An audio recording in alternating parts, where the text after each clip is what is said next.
Good morning, good evening, good afternoon, and welcome to Dreamy Dreamland with your Sensei Al Bob. I am your Sensei Al Bob, your shamanic griot, and I'm here to tell you stories to wake you up. Because we're in times, these aren't end times, because end times ain't coming anytime soon. Someone once asked Jesus, so when's the end of times? And he says, I don't know. So, decent dough, who knew, right? So, how you doing? Right? How's your life going? I walked the 2 miles to say hi because it was such a beautiful day, and I finished doing my little, cleaning up around the house stuff, and it's gotten cooler. It's good. It's cool. It's probably 38 right here, but when the wind doesn't blow and you're in the sun, it's pretty toasty. I have my trusty umbrella with me, so you can see me. Anyway, so it's an interesting thing. I listen to Democracy Now on my radio, and with Al-Qaeda killed over 50 people. Pope Francis' trip is also expected to include stops at historic religious sites in northern Kurdistan, where he will hold an outdoor mass for thousands in Erbil. It's the first time a pope has visited Iraq. In Italy, dozens of humanitarian aid workers have been charged with complicity in human smuggling after saving thousands of refugees from drowning in the Mediterranean. They're going to jail for saving people's lives. Soil. The charges against over 20 humanitarian aid workers with groups including Doctors Without Borders and Save the Children come after a 4-year investigation by the Italian government, which in recent years has increasingly criminalized the Vatican is in the Italian government. The charges carry a sentence of up to 20 years in prison each. For saving people's lives. States, the Transportation Department's Inspector General has found the department's former secretary, Elaine Chao, the wife of Senate now Minority Leader Mitch McConnell, repeatedly misused her office to help family members, including her father and sister, who run a global shipping business with large operations in China. Billions of dollars. Why do you think Mitch married the girl? December, which declined to open a criminal investigation. Oops. Meanwhile, the Intercept reports Mitch McConnell has prepared a short list of candidates to succeed him as Kentucky senator in the event he does not. Do you know why they call him Mitch, Moscow Mitch? Normally, because he's a Stalinist obstructionist. Governor Andy Beshear would appoint a replacement, but Republicans are pushing legislation in the Kentucky General Assembly that would strip him of that power. At the top of McConnell's list is State Attorney General Daniel Cameron, who's facing calls for impeachment over his mishandling of Breonna Taylor's case. The young EMT who was killed by police in a no-knock raid of her home last March. Texas's power grid operator, ERCOT, this is a good one, overcharged customers by $16 billion during last in a month's 30-hour period storm that caused power outages across the state, killing 20 people or so. The Electric Reliability Council of Texas, they froze to death in their house where their medical machine couldn't work. 33 hours longer than needed. In related news, the president and CEO of ERCOT, Bill Magnus, was fired Wednesday amidst the ongoing fallout. With a platinum parachute. Vice reports leaked documents have revealed the government of President Juan Orlando Hernandez paid hundreds of thousands of dollars in bribes to over 70 journalists as part of Hernandez's efforts to control the press. This is in Honduras. The accusations are part of the latest corruption case against Hernandez's government. They are our biggest ally, one of the largest drug dealers. Most of the people coming over the border aren't Mexican, they're from Honduras. Which would suspend military aid to the Central American country until the Honduran government investigates allegations of human rights violations Killed by their thousands security of forces. people. The bill is named after beloved Lenca indigenous land and water defender Berta Cáceres, who was assassinated March 3rd, 2016. She's trying to keep corporations out of a basin, in 2017, The Guardian reported the extrajudicial killing which is most of the drinking water for the country. Specialists linked to Honduras' U.S.-trained special forces. Cáceres would have turned 50 this week. In 2019, Democracy Now! Spoke to one of her daughters, Laura Zuniga Cáceres, in Madrid, Spain. Then we see how the United States government continues to support governments in Honduras, which are highly repressive and violators of human rights. The United States supports these governments, particularly in the area of militarization. And at the time of my mother's murder, one of the things that caught our attention is that it was said that members of the FBI were investigating her killing, which the U.S. Embassy never clarified, even though it was not true. And the U.S. Embassy allowed the Honduran state to create that false narrative. To see our coverage of Berta Cáceres' life and death and our 2019 interview with her daughter, Laura Zuniga Cáceres, at the UN Climate Summit in Madrid, visit our website, democracynow.org. And those are some of the headlines. This is Democracy Now!, democracynow.org, the Quarantine Report. I'm Amy Goodman. The Senate voted Thursday to open debate on President Biden's $1.9 trillion coronavirus. Blah, blah, blah, blah, The final vote was 51 to 50, with Vice President Kamala Harris breaking the tie after every So why didn't what happened to $15 an hour? The legislation. Democrats are hoping to pass the bill before March 14th, when extended unemployment benefits run out. The legislation has widespread support from voters. One new poll shows 77% of Americans support the bill, including nearly 60% of Republicans. But Senate Republicans are attempting to slow the process to a crawl. On Thursday, Wisconsin Republican Senator Ron Johnson forced Senate clerks to read the entire text of the stimulus bill. Good old Ron. More than 100,000 words, filling 628 pages. The House has already approved a $1.9 trillion relief package, but the Senate bill has come. So, Martin, what do you think of present times? United States, it's between Donald Trump and Biden, there is no difference, And when this COVID, don't believe a word I say. I don't know. But from my 1972 U.S. Defense Department hand manual that I bought at a library's throwing the books away sale, basically stated biological warfare isn't to kill everyone. It is to disrupt the enemy, right? So first you have a virus that can spread easily and that can mutate. And it takes a big chunk out of the population. It makes them sick, doesn't it? It disrupts everything. And then it kind of goes down. And then it goes up here. And then it kind of goes down. And then it goes up here. And this is where we are right here. Here's where the highest point was last spring around this time. And here is where we are now. And it's not going down. It's kind of doing this. And what we're going to see is, whoa, right? And what we're going to see is the variance, So guys like Poggi, what's the guy's name in Brazil? He just gave a speech. Stop whining about this disease. It's no big deal. I got it. No big deal, But they're taken off, and they have this variant P1, which is like very, gets everyone sick, and it's going to destroy their,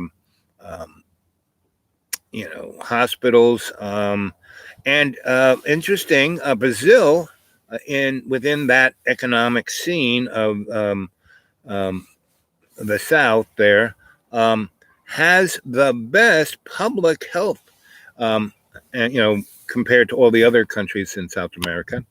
and has top 5 infrastructure to delivering vaccines. And their people are they're not like, oh, I don't want to take it. And so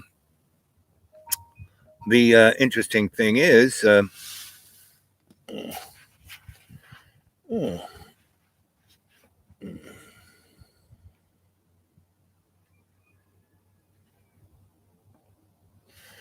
anyway, so the president he said, we're not inoculating anybody. It's no big deal, right? So we have this nice little pot of a virus that can just, gurgle along and, be spread again across the planet, and it'll be like doing it all over again. And that's what biological warfare is, right? And I read a thing in Lancing, which is a medical journal, that in Boston they had this guy. He got it right off the bat, and went in the hospital. And then he kind of didn't die, and he was let go. And then 5 weeks later, he came back. He had gotten it again, and he went back in the ICU, and he didn't die, and he got better. And they, sent him out, and then he came back 5 weeks later. And by the 5th time that he came back, they said, hey, this is something wrong here. And so because this guy, he keeps getting it, he should have the most immunity of anybody.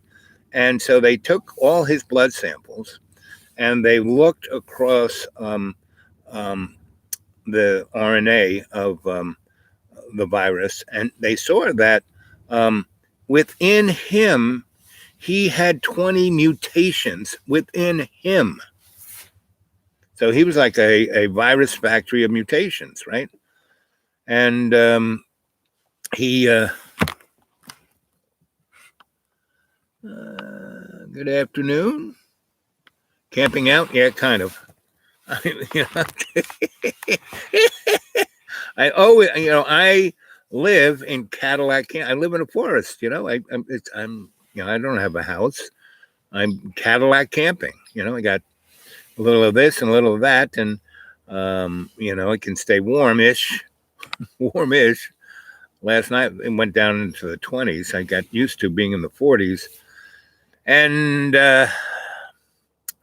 but back to this guy. He had a whole bunch of 20 different viral of the 19 of the variants, right? So they wrote off to a number of health departments in America and said, hey, do you have any situations like this where somebody gets sick and then they come back and they're infected again, and then they get better and then get infected? And this is like straight up out of that primer of biological warfare, where you design it so it gets people sick, not die, sick, right? And the virus just wants to mutate. So it finds somebody whose immune system is just weak enough where it's not going to be dying, but strong enough to where the virus doesn't kill them. So they're a petri dish, right? So so just in the United States, when these guys called around to different health departments across the United States, and they found that this was happening. And it was happening in places like Boston, New York, Florida, Texas, Arizona, all the places that didn't, that did this, oh yes, we're going to, everyone stay home. Now you can go, stay home, go, stay home, go. And all it's doing is enabling the virus to mutate and pass along to everyone, and not kill everyone, just make them sick. And that disrupts the whole institution to the point where the people, can't even make a decision. And pretty much that's where we're at, and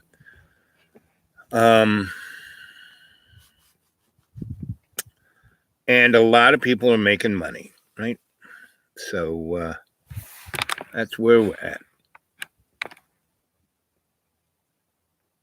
Camping out. Yep.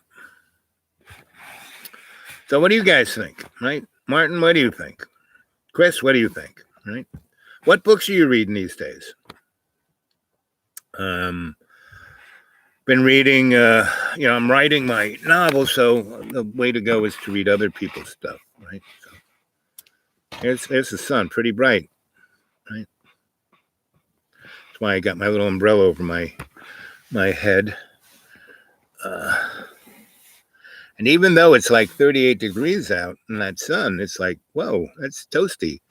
And not only that, I can, when I feel the difference here. This side is dark and this side is light, and see the edge of the shadow. That's the element of incandescent light. There's always a shadow. Photonic light, there's no shadow. This thing diffuses that light so much that it's photonic, or a good facsimile, right? See how there's no real shadows, right? But see how that's dark, and let's see how there's a real heavy shadow on this little pinky, right? On one side it's all lit up, the other side's dark, and there's the shadow. And that is what we're living in. We're living in the shadow, right? We can't really see what's going on. And that's why, what's Chris say here? Hey guys, do me a favor.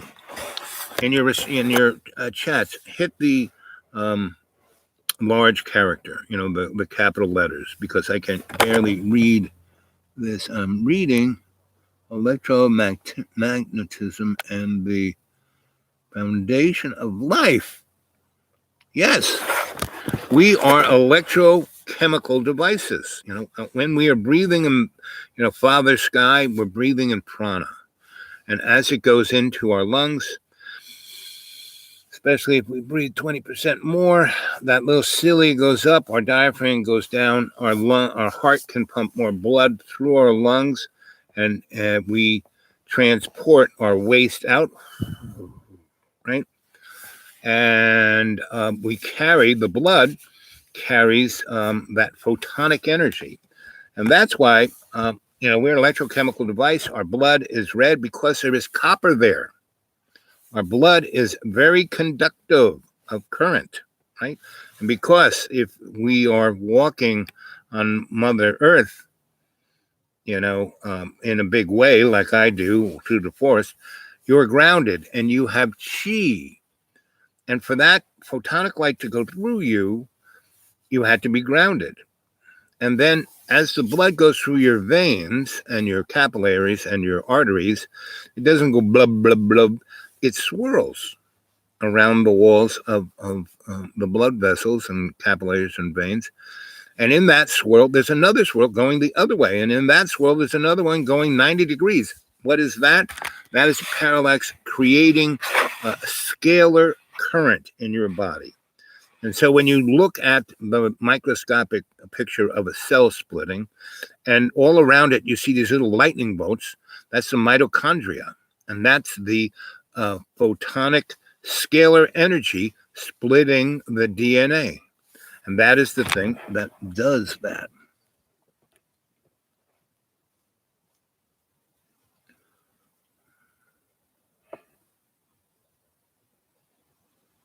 Thanks, buddy. So tell us, Chris, what you're reading about electromagnetism and the body. And does it mention any of the work of Wilhelm Reich and his discovery of the orgone energy of the body? I mean, there are so I'm, a shamanic healer.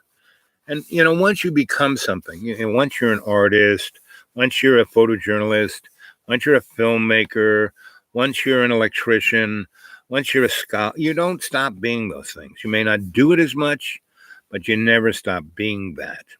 And people go, oh, you're not master. No, once you become a master of one thing, you can master everything you do.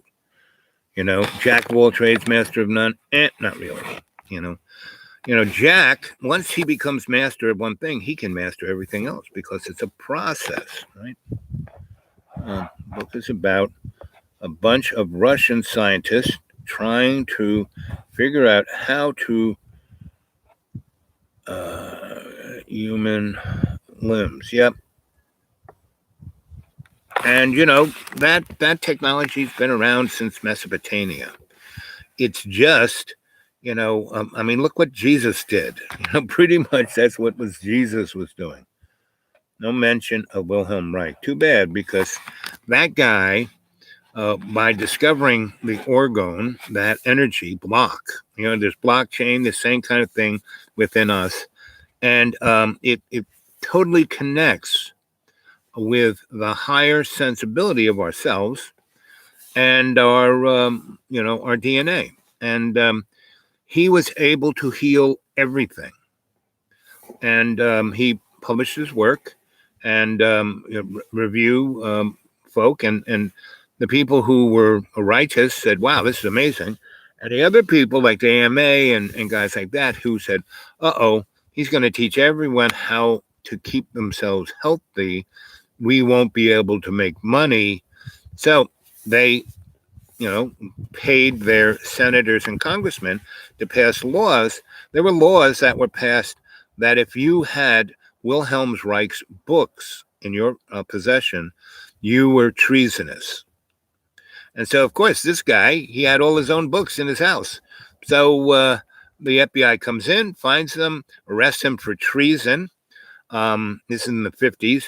They send him to Lewisburg Maximum Security Prison, which is where the crazies and the nastiest people are. It's really a nasty, nasty place.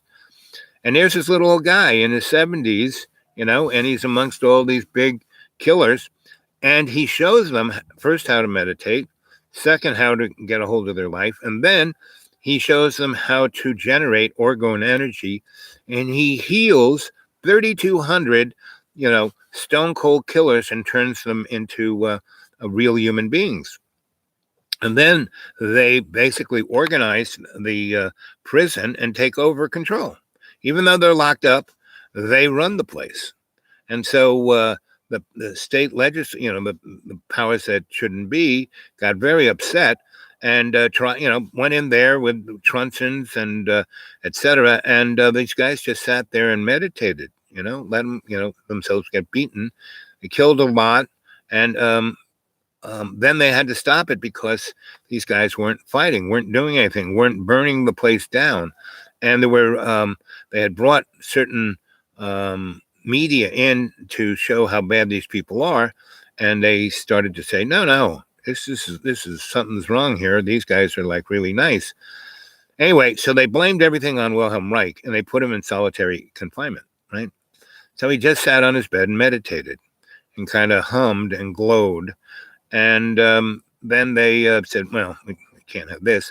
He's not complaining. He's not upset. He's not, And so, so they took the windows in the middle of winter and took his clothes off and took everything out of the cell. So he had to sit on the concrete floor.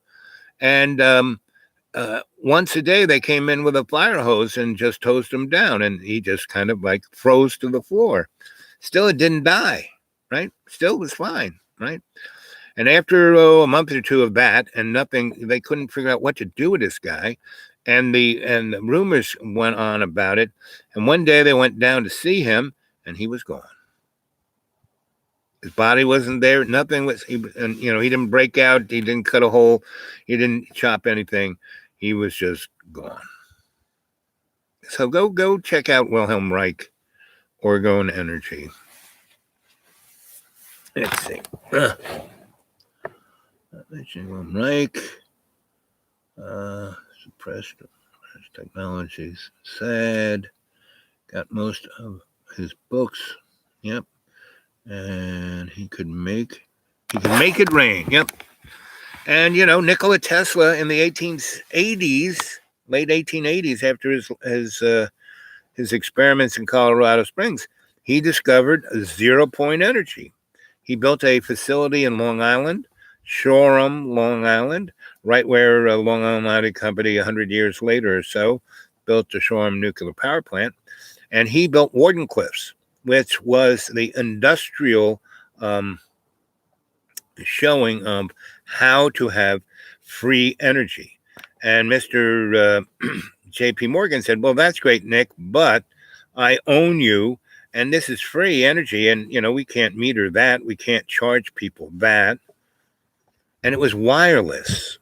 And so we have been using this technology in our submarines, our nuclear submarines. Our nuclear submarines don't have reactors on board. What they do have is nuclear weapons on board. And if they had a reactor on board, especially the boomers, the guys that launch ICBMs that hang out in the under the ice, they would be sitting ducks, because because a reactor needs to have a tremendous amount of water to keep it cool, because it will burn, unbelievably hot, if it's not controlled. On the average, a reactor burns at about 12 to 2200 degrees Fahrenheit. And if they're not putting tons of cold water across it to mediate it, they will lose control. So if you had that reactor on board a Navy, a submarine specifically, all you need is an infrared satellite above looking for a heat signature. And that sub would be a sitting duck. So the energy used to move that submarine and run all its operations is a scalar device, right? And our space, we have this, go look up Corey Good and David Wilcox, go on and on and on about an entity called, not Space Force, but Solar Warden. And, the Nazis discovered, Tesla's work and took it steps forward. And they developed gravomagnetic propulsion, flying saucers, like in the, again, turn of the century, because the Nazis aren't just German. The Nazis are a transnational force. The movie Captain America, Hail Hydra. Hydra is, your basic transnational entity that's taking over the world, has taken over the world. After World War II, Germany, the German people bombed into Stone Age, split in half. Russia takes this half, we take the other half. And we, using Operation Paperclip, through the Pope, through the Catholic Church, through the Vatican, they spirit 70,000 really nasty Nazis into the United States and other free world countries. And a lot went to, they had their little land down in, Antarctica. And when the U.S. Navy went to say, hey, what are you guys doing down here? Those guys ate their lunch, and this is just after, this is like 1947, 46. We go down there, aircraft carrier, 5 or 6 destroyers, 3,000 Marines, and the flying saucers come and with energy weapons, basically, eat the U.S. Navy's lunch.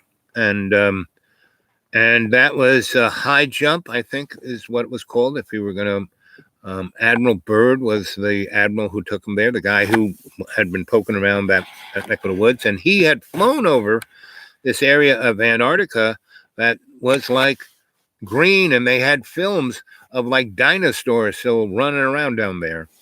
And I don't believe a word I say, because I don't know. I wasn't there, right?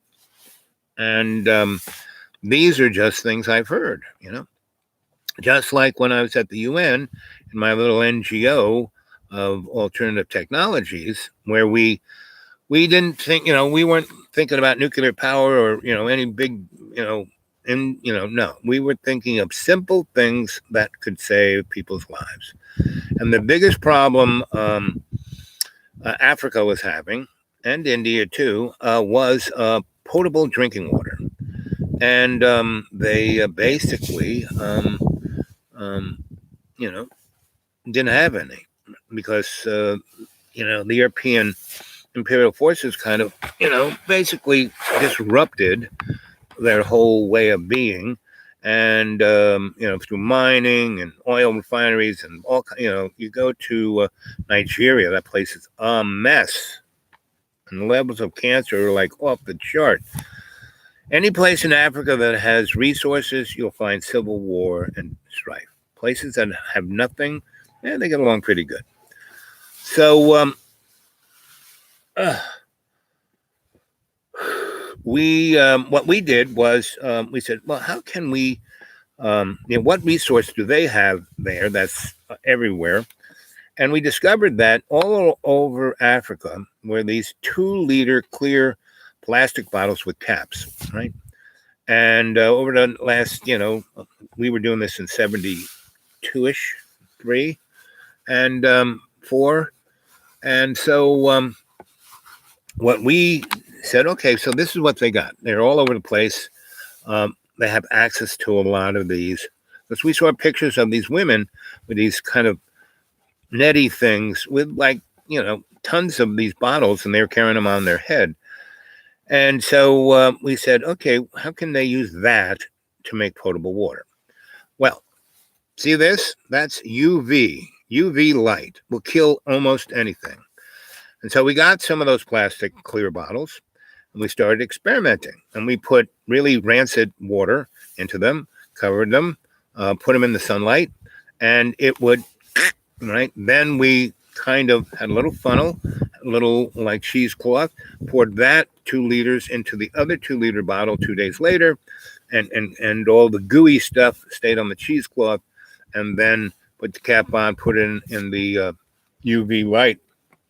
And by the time we did it 3 times, that water was like distilled. It wasn't distilled, but there was nothing living in it. You could say that was potable water. So we had UNICEF go administer, because they were already in Africa. They already had people on the ground. And they just said, okay, guys, this is what you do. Go collect a lot of those bottles. You go to whatever water source you have. You fill them up, right? You have 3, just as many as the ones you filled up. You have empty ones and another set of empty ones, right? And so they did it. And within a year and a half, the level of infant mortality due to unpotable water dropped by 2 million people. We saved 2 million people by just thinking with our heads and our hearts, and taking those plastic bottles, which they had a total of a zillion of them, and they did that.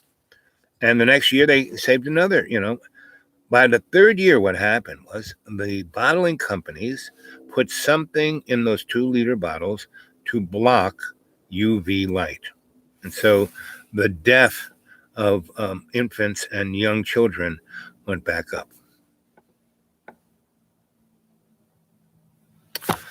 And that seems to be the issue. Gotta go. Okay. Love you.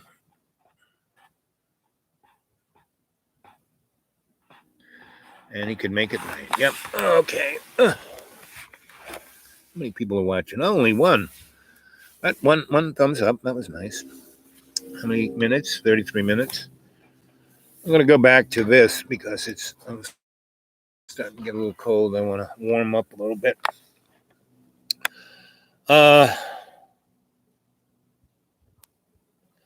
So here we are. We're again at another one of those interesting little crossroads where we as individuals can actually do something about peace on earth, right? And part of it is through meditation. Part of it is sitting in satsang. Part of it is I was listening to Michael Jackson's song. Let's see if I can find it.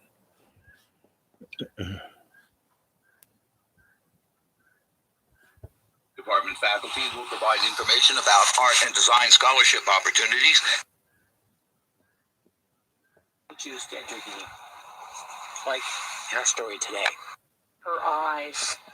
We soon learn the mother's expression is connected to a mysterious illness that's weakening Josie.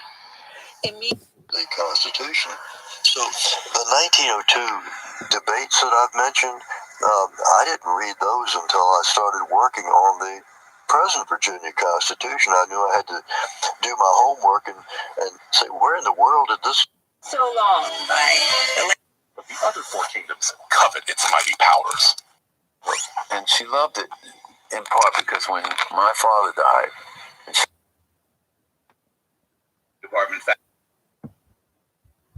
Department faculty will provide information. Choose to intervene, like in our story today, that we first put on the air before the pandemic, before the current news. Her eyes.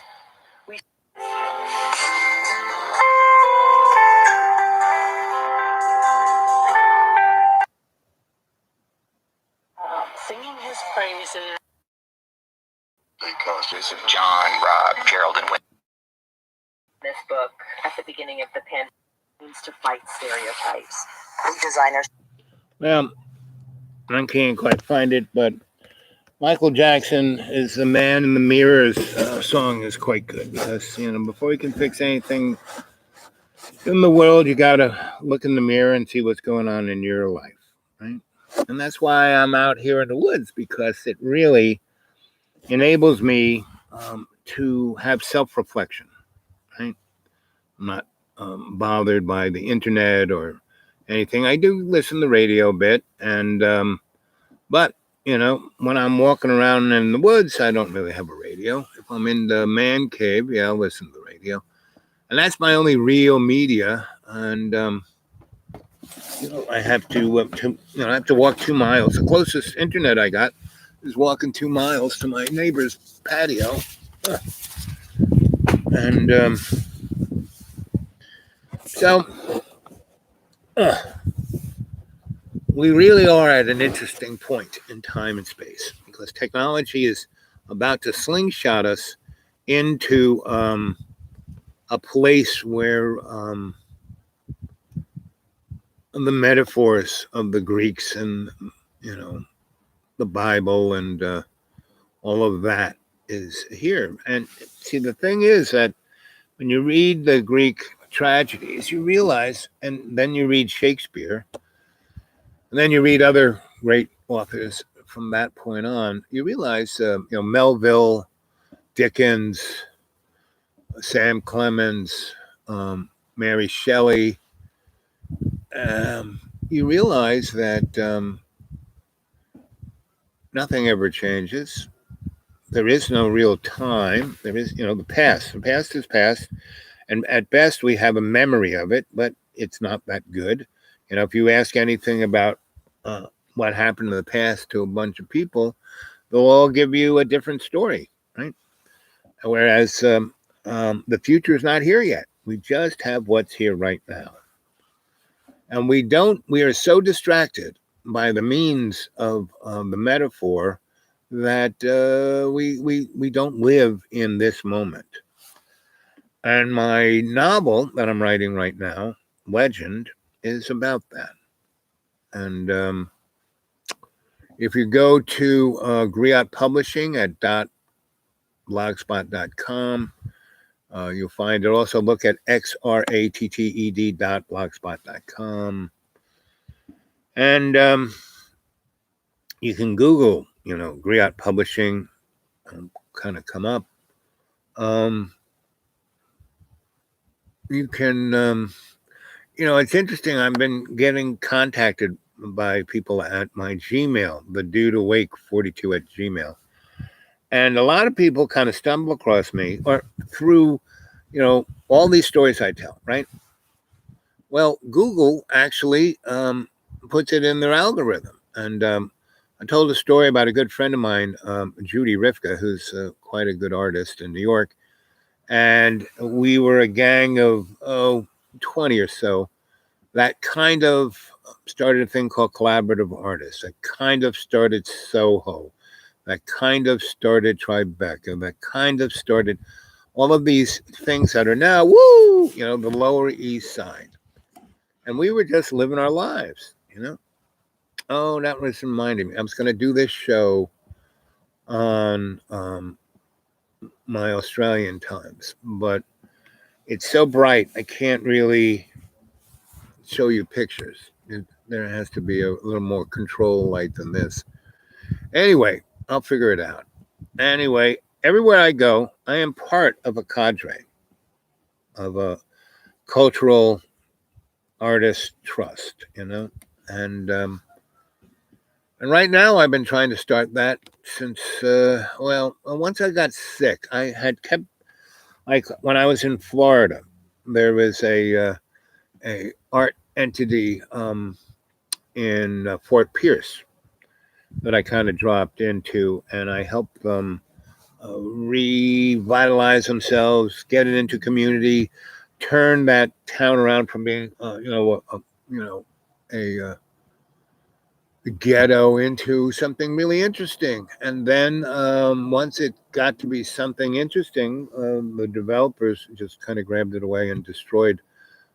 They made a faux art scene, and that's kind of what the New York art scene is today. It's a faux art scene. Not to say that all the young folk who are there doing stuff aren't doing something interesting, because, again, it goes back to that living in that moment. If they're living in that moment of being in the artist in the first person as the Aboriginal in love's co-creation of one love, yeah, well, they're doing it, and that the only reason we're still here, still alive, still breathing, still part of the universe, at least this universe, is that there are enough of us that keep that going. And that's what creates the prana, life force. That's what creates the Mother Earth, the Gaia, the connective tissue of that current to our chi, and that's why I do this video for you guys, to illuminate you, just close your eyes and let that light come into you through your screens, right? Our Father who art in heaven, hallowed be thy name, thy kingdom come, thy will be done on earth as in heaven. Give us this day our daily bread, and forgive us our trespasses as we forgive those who trespass against us. And lead us not into temptation, but deliver us from evil.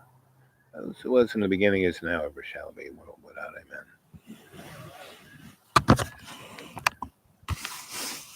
amen.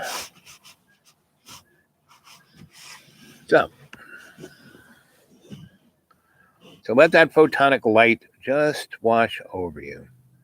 Breathe it in. Fill your lungs with the prana. That's the life force that animates your bag of water. Your bag of water is not you. Your body is not you. It is an avatar for your soul to experience life. See it clearly. So let that light, your eyes are closed and that white light is illuminating your imaginary mirror. Take that white light and illuminate your subconscious mind. Your subconscious mind is not a scary place. It is the sanctuary of your library of your Akashic record, right? So you walk through that light and you walk into your library, and all around you see all these big books. And in front of you, you see a big fireplace, like you could drive a truck through it. And those big stones that look like what the fireplace is made out of, actually, those are books. It's the Akashic record. See it clearly.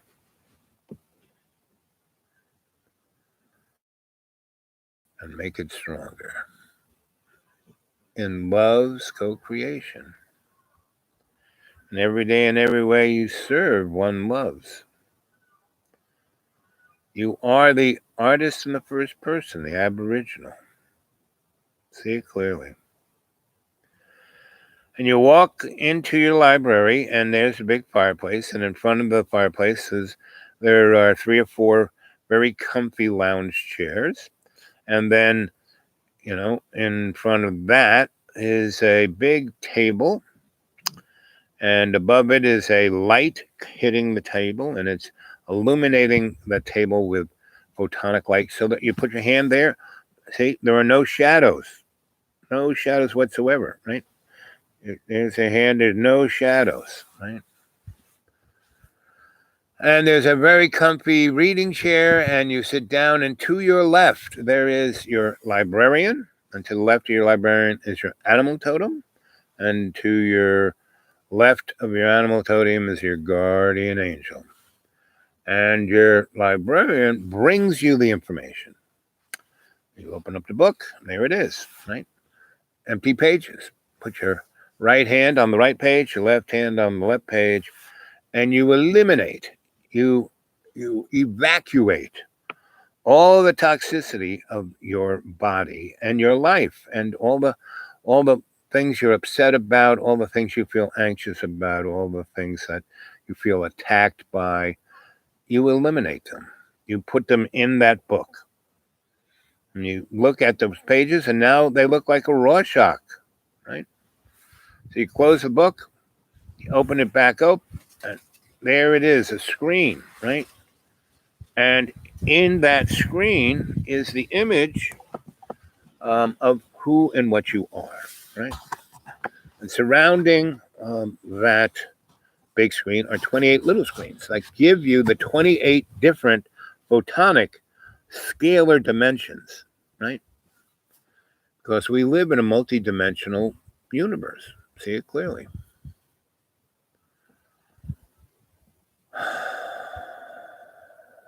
And let it go. And every day and every way, you take the piece of the earth and you let it go. And then you close the book, boom, and you feel free and easy. Right? Then open up the book, and now that picture is even in clearer definition, because the 28 little pictures around it are showing you different angles of all those things that upset you, that put you in a position where you didn't want to do this, blah blah blah, and you are no longer emotionally attached. So you're actually getting a very good perspective of what was going on. So you can then choose the path you want to go on. See it clearly. And this is what is known as going into state, where you get clear, and this is what is called satsang, where you're sitting, looking at your life, and you get outside of it. And by using your Akashic record, you can get a perspective, because it's no longer inside you, it's outside of you. But you're still seeing what went on, and you're getting a really good perspective of it. See it clearly. And a good way to get there is to breathe. That 20% in and 30% out. 20% in, smell the roses. 30% out, blow out the candles. And when you do that, you are evacuating more toxicity from your body than through your feces or your urine or your sweat. You breathe something like 28,000 cubic feet of volume of air. And the more you breathe in, the deeper you breathe it in, the more that prana gets deep into you. So see that clearly. How many of you? Oh, just one of you. So,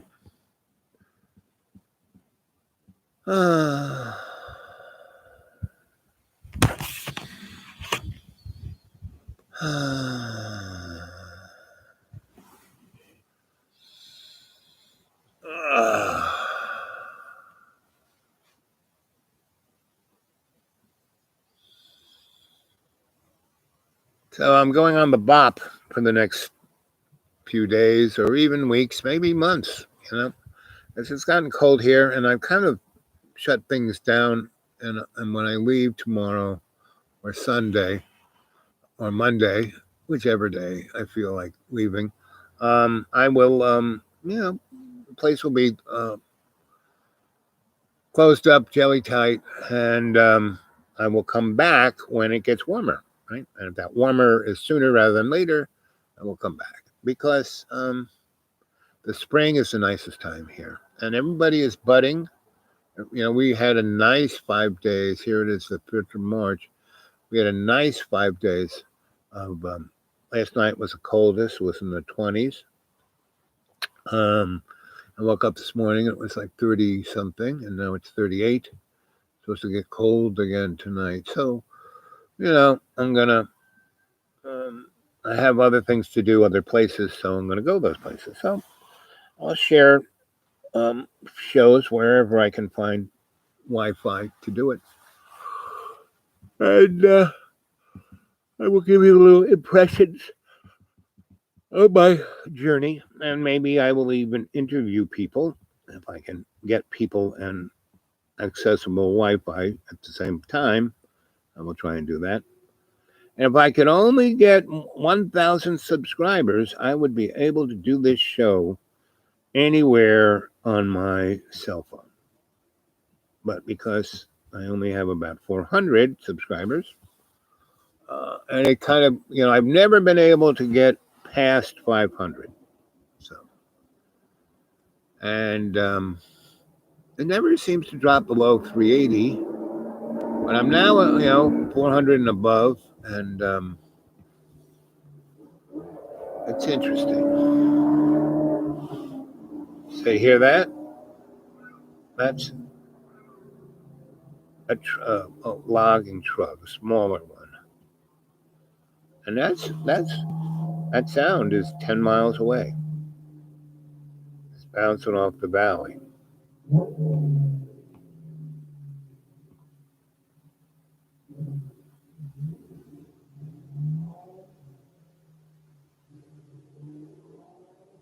See how he just turned onto the state road off from the county road, and now he'll kind of disappear. Because in about 2 miles, he will go down into another valley and around a mountain.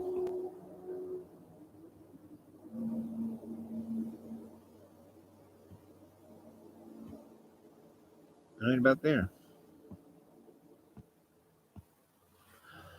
Anyway, I'm enjoying sitting in the sun like a cat. I hope you are in state as I am, because if you are, we can not only experience being with each other over the internet, we can experience our communication. This is like the first class of telepathy, because if you can feel what I'm feeling, that's telepathic wherever you are. Good morning, good evening, good afternoon, and welcome to Dreamy Dreamland. Sensei Al Bob, that's me, your photonic griot.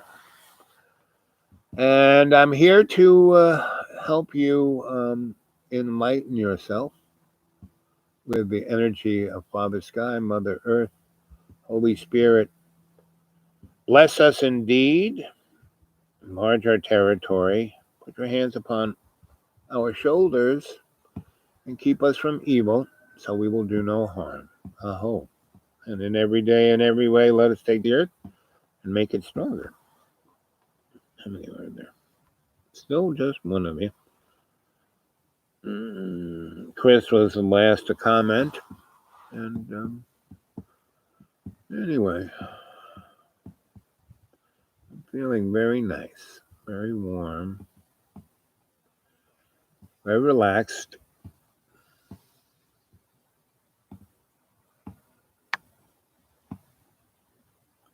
Very at peace.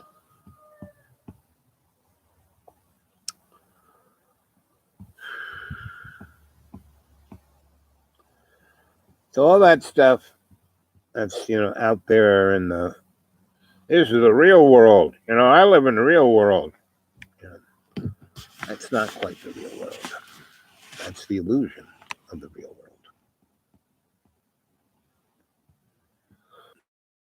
world. 54 minutes. Still just one of you there. Well, I'm going to leave because I'm going to actually go walk the 2 miles while it's still really sunny, and I'll be warm the whole way. Like yesterday, I kind of waited a bit too long, so when I went down below the sun line, it was like, ooh, nippy. But So I'm going to leave pretty soon. Unless, more people show up, more than one, and more people interact. And but otherwise, I'm going to wait until 55:55, and then I'm going to end the stream. So I love you guys. You stay well. If you want to drop anything in my PayPal, that'd be helpful. That'd be nice. Just go that, and then when they ask you what, email, that's the dude awake 42 at Gmail. Okay. It's interesting how when you're looking towards the moment, it slows way down. That shows that time is very malleable because it's still not 55 yet. And, I said that when it was about 20. It's still not 55. We're coming up to it, though. So, I love you guys. Here we go. There it is.